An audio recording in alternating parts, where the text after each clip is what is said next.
زراعت کے میں خوش آمدید۔ 22 اپریل کو پہلگام میں دہشت گردی کا ایک واقعہ ہوا، اس میں نہتے سیاحوں کو جان سے مار دیا گیا۔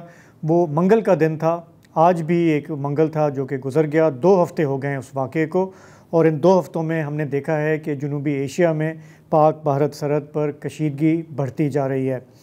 ہم نے یہ بھی دیکھا ہے کہ دونوں سائڈ پہ سرحد کے جنگی مشقیں زور پکڑ رہی ہیں، بھارت کی سائڈ پہ بھی، ہماری سائڈ پہ بھی، اور روز کے اب یہ بیانات آ رہے ہیں کہ جی جو لڑائی ہے وہ امیوننٹ ہے، ہم اس کے لیے تیار ہیں، اور اگر بھارت نے امن کا راستہ نہ لیا اور کوئی جنگ مسلط کرنے کی کوشش کی تو ہم اس کے لیے تیار ہیں۔ تو ملٹری پریپیئرنس جو ہے اس پہ اس کی ہم اپڈیٹ لیں گے پروگرام میں۔ ہم اسلام آباد بھی جائیں گے، ہمارے جو فارن آفس کور کرتے ہیں کرسپونڈنٹ، ان سے ہم بات بھی کریں گے۔ لیکن اگر انٹرنیشنلی دیکھا جائے تو ڈی ایسکیلیشن کے لیے جو کوششیں ہو رہی ہیں یہ کافی غیر معمولی ہے کہ جو بیانات سامنے آ رہے ہیں ورلڈ کیپٹلز سے وہ تقریباً بھارت کے پوائنٹ آف ویو کو نگیٹ کرتے ہیں کہ آپ اتنا سیریس ایلیگیشن لگا رہے ہیں پاکستان پہ، آپ جنگ کی تیاری کر رہے ہیں لیکن ثبوت آپ کوئی پرووائڈ نہیں کر رہے۔ تو عموماً ہم جب کوئی بھی تنازع ہوتے ہیں مشرق وسطیٰ میں، یہاں پہ تو ہم بات کرتے ہیں اسلامی ممالک کی تنظیم، اور ہم دیکھتے ہیں کہ وہ کافی ٹوتھ لیس سی ایک تنظیم ہے، وہ نشستن گفتن برخاستن کر کے چلے جاتے ہیں، کوئی خاص سٹانس نہیں لیتے۔ لیکن اس معاملے پہ جو بیان سامنے آیا ہے OIC کا، جسٹ ریممبر کہ 57 ممبر یہ ایک باڈی ہے، انہوں نے کہا کہ انہوں نے بیسکلی بھارت کو وارن کیا کہ آپ یہ جو انفاؤنڈڈ ایلیگیشنز لگاتے جا رہے ہیں پاکستان پہ، اس سے خطے میں ٹینشن بڑھ رہی ہے۔ یہ ایک کافی کیٹیگوریکل اور کافی ایک کلیئر سٹانس ہے۔ انفاؤنڈڈ ایلیگیشن کہ کوئی ثبوت نہیں ہو سکتے۔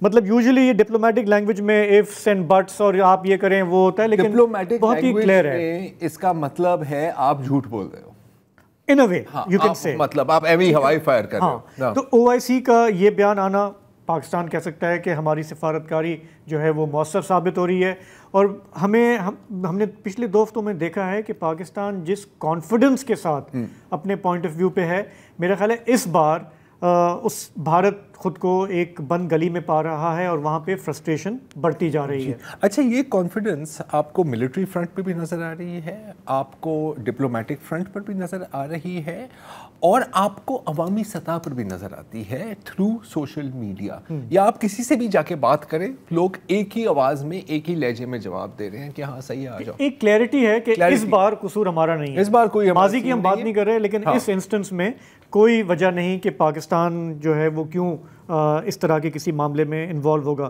تو بھارت کی طرف سے جو ایکسپیکٹڈ ریئیکشن تھا OIC کے اسٹیٹمنٹ کا وہ یہی ہے کہ جی دس از این ابسرڈ اسٹیٹمنٹ۔ ان کے نیو یارک سے جو ان کا اسٹیٹمنٹ جاری ہوا ہے، انہوں نے کہا کہ ہم ریجیکٹ کرتے ہیں OIC کی انٹرفیئرنس، بالکل اسی طرح سے جس طرح اسرائیل بہت سارے انٹرنیشنل اسٹیٹمنٹس کو ریجیکٹ کرتا ہے، اپنی منمانی کرتا ہے۔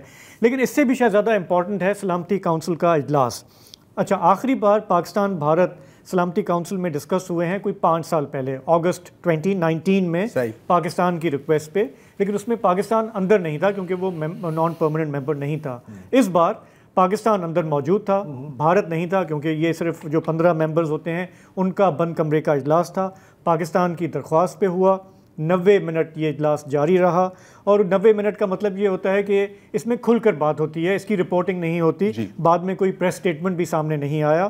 لیکن وہاں پر جو ہے جو سینٹیمنٹ رپورٹ ہو رہا ہے پاکستان کی فارن آفس کی طرف سے، اور جو ہمارے ایمبیسڈر ہیں UN میں عاصم افتخار صاحب، ان کی طرف سے تھوڑا سا اس کو ہم اسیس کرنا چاہ رہے ہیں کہ سیکیورٹی کونسل میں کشمیر کا ذکر آنا، پاکستان بھارت کا ذکر آنا، بھارتی الزام پہ وہاں پہ کیا موڈ تھا۔ تو آج ہم نے بات کی نیو یارک میں عاصم افتخار صاحب سے۔ ویسے بائی دا وے چوتھے عاصم ہیں، ایک تو ہمارے آرمی چیف ہیں عاصم، DG ISI ہیں عاصم، وہی پر نیشنل سیکیورٹی ایڈوائزر بھی ہیں، اور یہ ہمارے ایمبیسڈر جو ہیں یہ بھی عاصم ہیں۔ تو عاصم جو ہے مطلب یہ حسین اتفاق ہے میرا خیال ہے۔ تو عاصم افتخار صاحب سے ہم نے رابطہ کیا اور پہلا سوال ان سے یہ کیا کہ اجلاس کے اندر موڈ کیا تھا، اور آپ کو سیریسنس نظر آئی، وہ سینس آف ارجنسی نظر آیا on the part of council members, جو کہ پاکستان چاہتا ہے دنیا کو باور کرانا؟